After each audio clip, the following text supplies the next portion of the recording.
What's good, Joe? Welcome to my review for this week's episode, or the last episode, I should say, of Sword Art Online Alicization War of the Underworld. Yeah, this is the final episode of the series, or the season, excuse me. We got, of course, like the third part of Alicization, which, according to Mal, is going to be called Sword Art Online Alicization War of the Underworld 2. It legit doesn't have a name. There's legit nothing on it.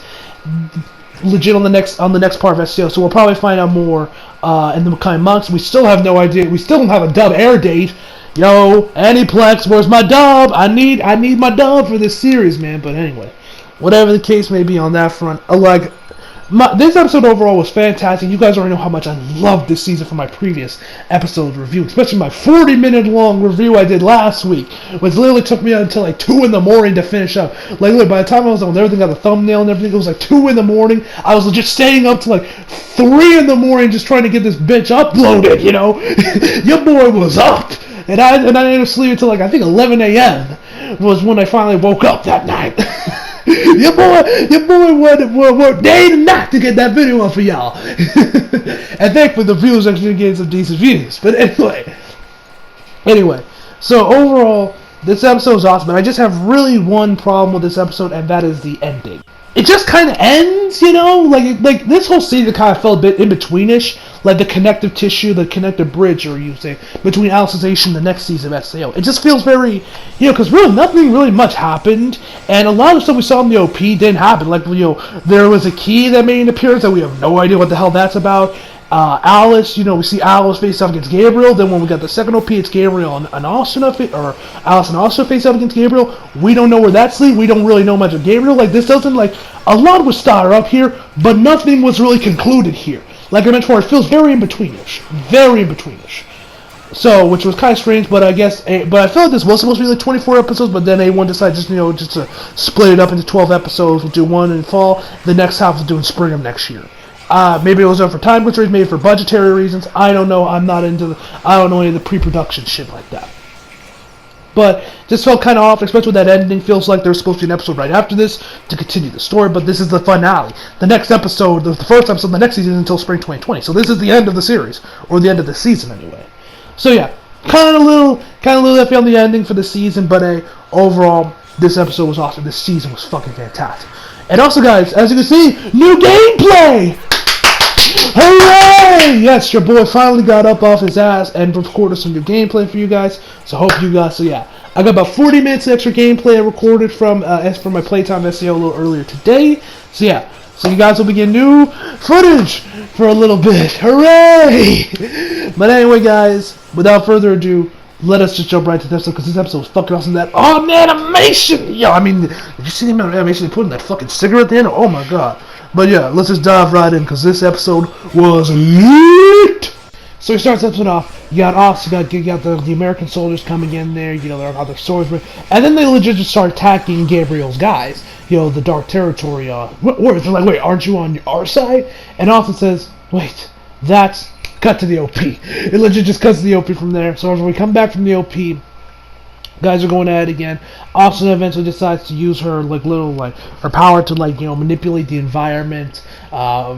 Frisians, I think, or whatever the Frasers, whatever the hell she said she calls them at. But anyway, she creates this mountain range almost kind of thing between the two guys to separate them, to separate the Americans from the war, the fighters, the red people. I forget their names. I forget. And Champion as the leader, Champion, which we'll talk more about Champion in a minute, because oh my god, I was cringing here. So anyway, we get there. Austin tells them that they're from the Americans, so she goes over there, does the attack. She's about to collapse. She's pretty much just hold by her sword. She's grabbing her head, because she has a hellacious headache probably. She's like, I can't collapse now. So she raises her hand up again to do the attack again. Why she's doing it twice in a row, I'm not sure, but whatever. But I don't even know why Best Girl's wasting them, not raising them here. Save them for Gabriel, but whatever. I'm not going to question Best Girl. So anyway, so Alice comes in there, grabs her hands, and says, hey, come on, let's go. We can take care of this. We got this. We'll let the Integrity Knights take some of the glory. So they ended up agreeing to have a little bit of a team up here with the Integrity Knights. We head over back to Champion. The dude's like, we gotta tell the Emperor that we are retreating. He sees Gabriel just walking right past everyone on top of his dragon, and actually starts to see a little bit of his eye true ray. And then the man clutches his fist so much that he legit cuts through his skin, and his palm is legit bleeding. I don't even, man, that man's fucking pissed off. And I mentioned this in my episode reaction of the episode, which you guys will see, which will probably drop tomorrow-ish. I might drop it tomorrow morning, or you guys might see it in the early hours of tomorrow morning. I'll talk like 1 a.m., 2 a.m. You'll probably see it around that time, so, keep tabs on your sub boxes and check the channel out. Make sure you got the notification bell turned on so you know when the hell it drops. Because I'm usually always uploading my videos up really late. But anyway. So I'm like, damn, that's kind of hardcore. Then he really gets hardcore in a second. So the dude's like clutching his fist. The system error appears on his eye, and after he sees Gabriel, he's like, he's like, we gotta tell the. And at this point, he's just raging. He's pissed off. Oh God, I'm cringing right now just thinking about this scene. Oh my God, Arnold, what is with this? Reki Kawahara has gone all out for the gore, man. Like we had that gory scene with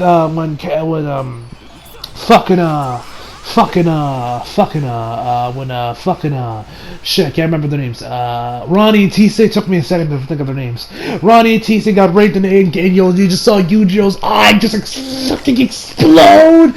Which I gotta say, there has been no censorship in this episode. There hasn't been a single time where the gore got censored, like they put up like a black bar around or anything. There has surprisingly been none of that. Especially when we saw it like twice before the season in the first half of Alicization, when with Yujio's eye, which unfortunately was also censored in the dub version as well when Aero Tsunami.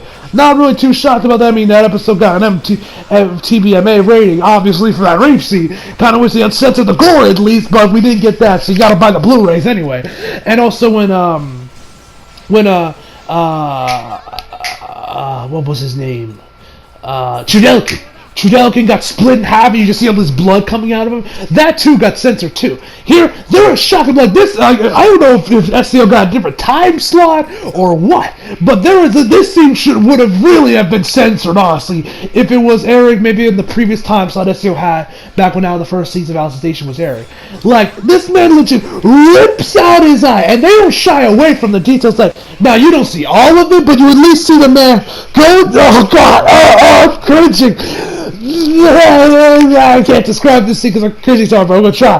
The man legit goes, oh my God.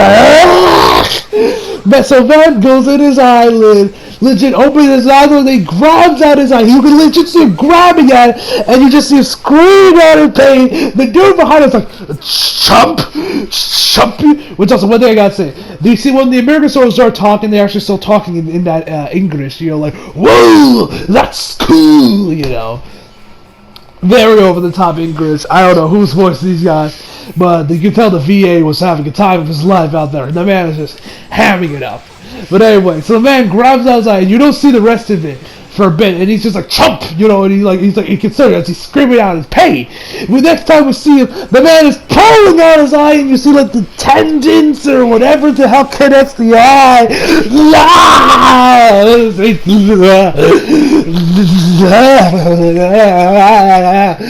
So man is out there grabbing. Oh God, I'm cringing. God, this scene is so hard to describe. So gory. You guys, you'll see me cringing in my reaction to the episode, man. So the man pulls out his eye. That's when you see the tendons or tendrils or whatever the hell connects your eye to your eye to its socket. Break it up, and the man, there's blood. Well, we don't just see blood coming out his eye, but we see some blood kind of go down his eyelid a bit, or go down his eye a bit, and then he's just like. And then we see like his eye covered in blood in his hand. He just squishes it and you just see blood coming out of his hands. It was some gruesome shit, ladies. So from there, we get some god tier art animation from A1. Oh, best girl goes first and foremost. Ooh, it's always nice to see best girl get god tier animation, man. Ooh, yeah, boy. Your boy rock that. So yeah, it also come there. You got Alice and you had whatever the other chick's name, I forget her name. She comes in there, god tier animation, looked absolutely fucking fantastic. So then we head over back to Champion.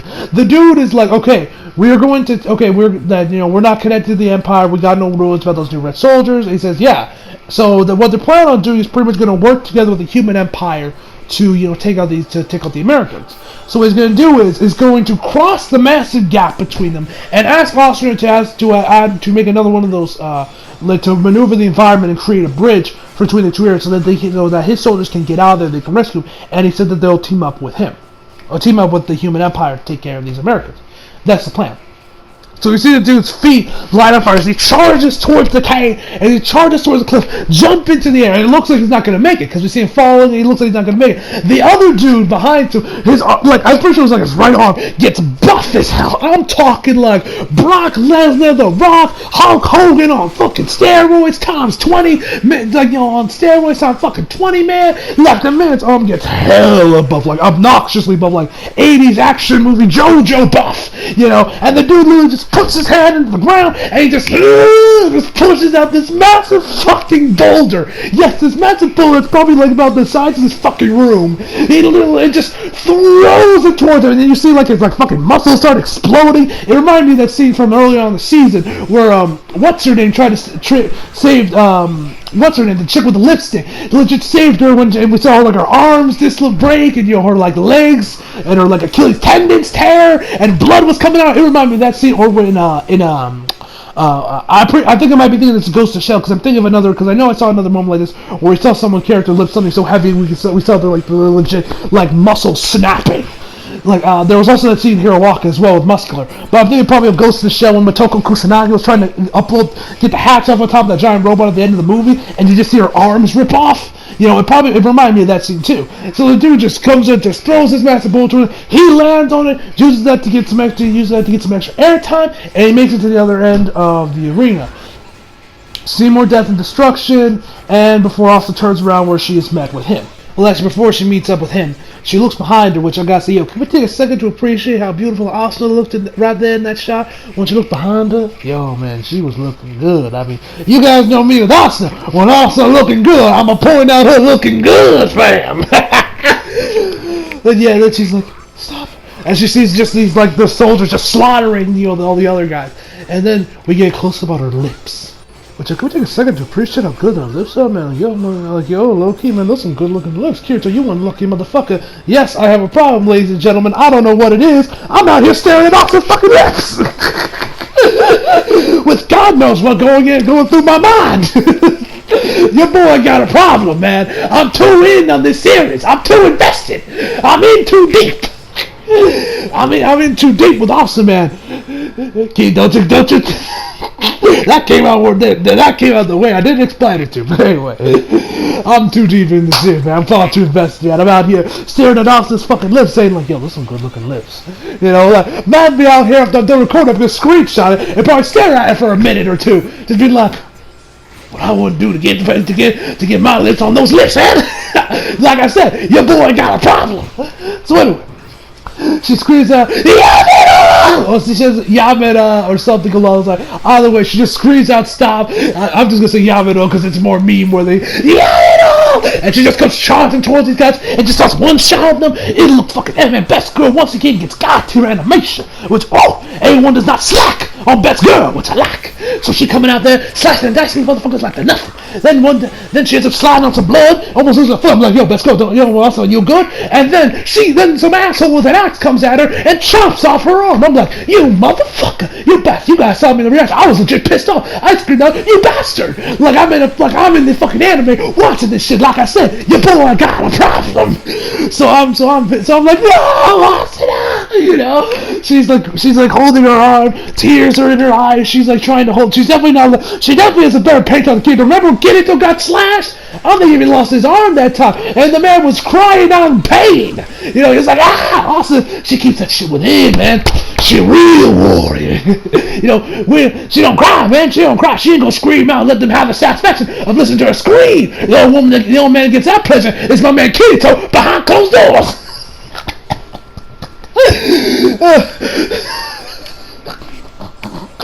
So anyway, after all that's said and done, Champion comes in there and just one-shots some other guys that are surrounding her. Just starts knocking them out, left, right, center, punches, uppercuts, you name it, he did it. So then also sees, and she's like, wait, isn't he with the dark territory? And then he goes for pretty much just punches the ground. Also thinks starts breaking because he thinks that he's attacking her. But he's not. He takes care of the guys that are around her, and that's when he picks her up and asks her to strike a deal, which is the deal I already mentioned before. Her building the bridges so that they can work together. She does that, and she also said, like, aren't you guys with the dark territory? But she says, that we're pretty much done with. She's pretty much done with Gabriel. Like they can't deny they can't go against his his orders. But since he's not getting orders, they're pretty much going to do their own thing until Gabriel tells them to do anything else. Until Gabriel tells them to do otherwise. So, and because then they don't let these guys that they're taking their friends. They're going to protect their own. So Austin agrees. She builds the bridges, and the guys come over, and the guys cross over. We head over back to Alice. She's taking care of some guys. Dude's kind of blocking entrance, and she's just like, move! And she just decapitates like 5 or 6 guys, And so she comes in there. So then after she's done, she runs right past them, and she also does like, it's like system call, generate. It's just a system call, and you see like these fire arrows appear in her hands, and she just fires off small explosions, take care of some guys. She runs right past them. Bjork says, choo-choo, little one, don't run off. Do not run off, and some other guys get in his way. So then Gabriel manages to grab her with like his dragon's foot, grabs her in his hand. She's about to unleash Zenpo and Sakura, but Gabriel fires off like some mist on her, which pretty much knocks her out. And so Bjork tries to chase after her, but not really much. We also get some more god-tier animation from Renly. My man unleashes his Bankai and just now looks like 6 guys all in one swoop, man. It looks fucking epic, man. So anyway, we get back to Alice. She's healing up her arm, which I was like, yay, Alice got her arm back. So she heals up her arm. She's healing up her arm and getting it back reattached. And a champion asks like, why that the Emperor is after Alice, who is the priest of life, right? What is he after? Why does he want her so bad? And she tells him, that the premise of the world is going to end. This world's going to return to nothingness once he gets his hands on her. And so she's like, well, it looks like you're going to put your all and your everything and give chase. And she's like, give chase? But aren't you with the Dark Territory? Why are you even saying that to us? And that's when I told him, like I mentioned before, since Gabriel has given them order, but since at this point they're pretty much on their own at this point until Gabriel gets another order, they're pretty much doing whatever the fuck they please, which of course is going to help the human empire to steal back Alice. That's all their point until he gives them another if he gives them another order, they can't disobey him. They're going to have to follow through with it. So that's what they're going to do here. They're going to help out the guys to take back Alice because they don't want their world to be turned to nothingness, obviously. So Austin says thanks. Shaita, I think is how you say her name, says that she'll stay behind as well, and she leaves on horseback. Did y'all really not have any dragons she could borrow? Did nobody have a spare dragon, like for best girl to ride on? Come on, it's Austin's best girl, man. You can't give her best girl a dragon, but whatever. So Austin rides on horseback. She has the cavalry, but she has pretty much all the other guys around them with all the guys in the carriages, including Kirito, Ronnie, Tisei, and also Kirito's mentor, which we'll see them at the end of the episode. Which we saw some cool shit at the end of the episode, but we'll get there when we get there.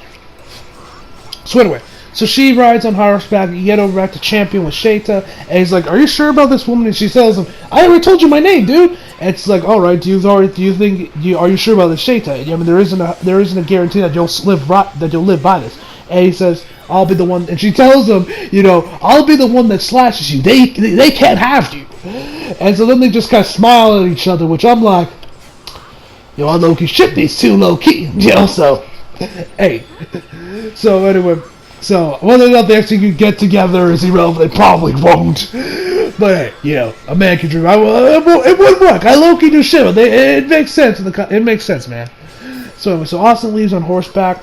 We actually head over back to the real world, which now it's currently 6 a.m. How this dude doesn't, well, great, he's military. The military got used to not sleeping, but this dude's like, still on the computer, tapping away at 6 in the goddamn morning, and then we see a special appearance, how nobody is tired at this point, at 6 in the morning is an anomaly, but whatever.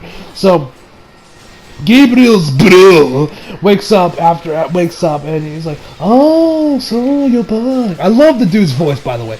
I don't know who they're gonna get the voice of in the English dub, but whoever voices the tech guy, the guy that's on the computer doing this stuff, whoever voices him, I love his voice, man. I can't wait to hear what he says. But so he wakes up, he's like, "Oh, welcome back. I thought you were dead for sure," and because he fell into a bottomless pit, and now he's back to the world of the living. Or I guess the real world in this case. But anyway, he tells him that he thought his brain cells been fried. That he's been out for 8 hours. And he's like, "Wait, 8 hours?" And he looks at his watch, which tells him 6 a.m. He's like, "Oh, don't worry, man. By the time while you were awake, I set the acceleration rate back to 1 to 1. He's like, "Wait, did you just say 1 to 1?" "Yeah, man, I took care of that." She also shows him a diagram or like a little map showing where Gabriel is, and he says that he got past the part where he died and that he's going north solo. And they say that he's either A, chasing Alice by this point, or he already has her captured. Which also, one thing I say, when Gabriel captures Austin or Alice, this man makes this face that I don't even know what the hell you would call it. What it qualifies as, it just does this, hey, like it's like a smile, but I can't tell from the way it's drawn. Like it's not badly drawn. It's just like I just can't explain what the hell his expression is. But whatever the case may be, you know, that's what he said. So he says that Gabriel's going solo, and that, you know, he says that, Gabriel's bro tells him that he needs to get that, or his plan is actually that he also shows him after that he says Gabriel is that there's a small cluster that's following them, which is fulfilled of, you know, the Dark Knights, of the U.S. players that's surrounding them, the Dark Territory team, which of course we already know about, and as well as whatever's left, or what's left of the of Austin and the Earth realm, or whatever, of Austin and the other guys. So he's like, oh, you know, and then that's when he realized, though, he says that he's going to actually, to combat this, to give Gabriel more time, he's actually going to wait till, like, the secondary server he has or whatever, is like, just at, like, 2,000 players. He's going to just drop everyone out there at their location, and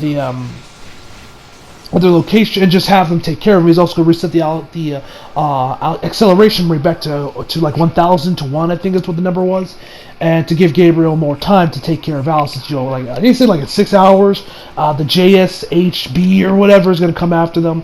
So, you know, so to give Gabriel some more time.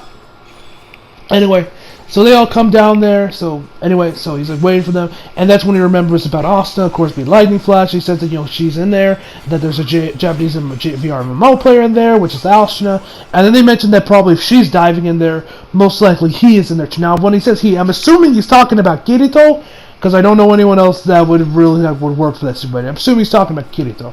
So he tells Kirito, or he thinks that's Kirito, and he tells him, you know, get me back in there. I need to get back in there. He's like, yeah, but dude, I ain't got no more Dark Knight counts after the one you wasted.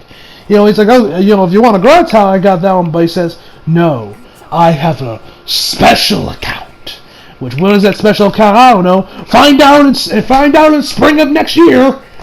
So, anyway, so not Gabriel. We get back to Austin and the guys.